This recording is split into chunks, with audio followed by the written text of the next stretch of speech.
We started the Airdrie Women's Association in 2003, and I joined the association roughly around 2008 when I moved to Airdrie from Calgary.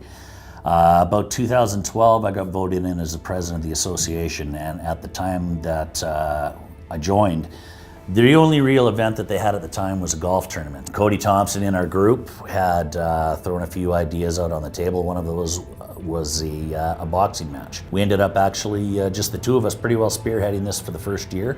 Saw that the event actually had some legs, and the rest of the association bought in. The event's really taken shape over the last 4 years. We're heading into year 5 this year.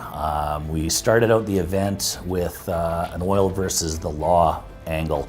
Basically, we took oil field services, sales guys, owners, CEOs of companies, and trained them to fight against Calgary police officers, Calgary firefighters, and anyone in law enforcement or emergency services. The first year was a bit of a struggle, and then it's just grown every year after. And because of this event, it's actually how White Collar Boxing Company was born.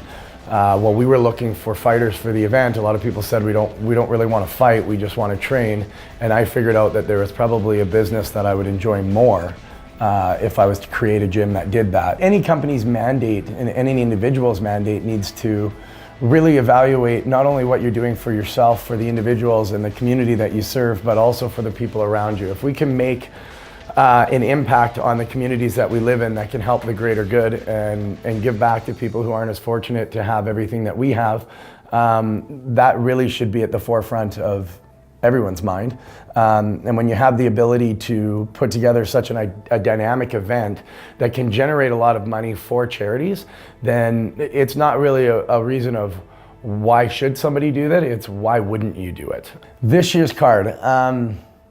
I mean, we do have some fairly well-known personalities in a few different walks of life. So if you listen to CJ92, you're going to recognize some fighters. If you work downtown, you're going to recognize some of the fighters. If you're part of the emergency services community in Calgary and Airdrie, you're going to recognize some fighters. Everybody's working really, really hard. We definitely have a range of skill levels.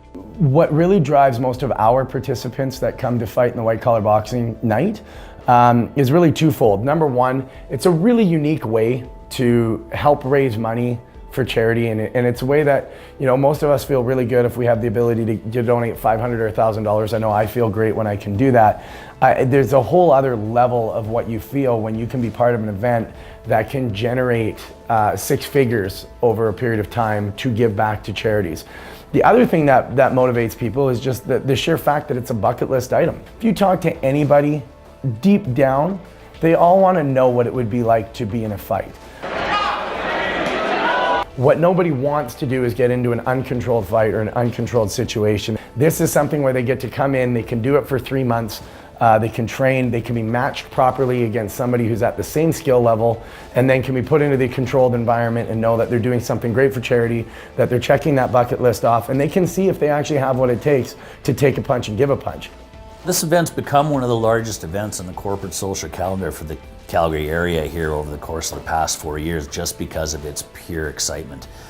With the exception of the Calgary Stampede, of course, which brings everybody and their dog out for events, there truly is nothing like this event. Our attendance has been, our first year, I think we had roughly 600, 700 people at the event. We've sold out the Palace Theatre every year since. This year, I'm proud to say that we're already 70% sold out, and we're just through January. So this is the fastest sellout that we've had.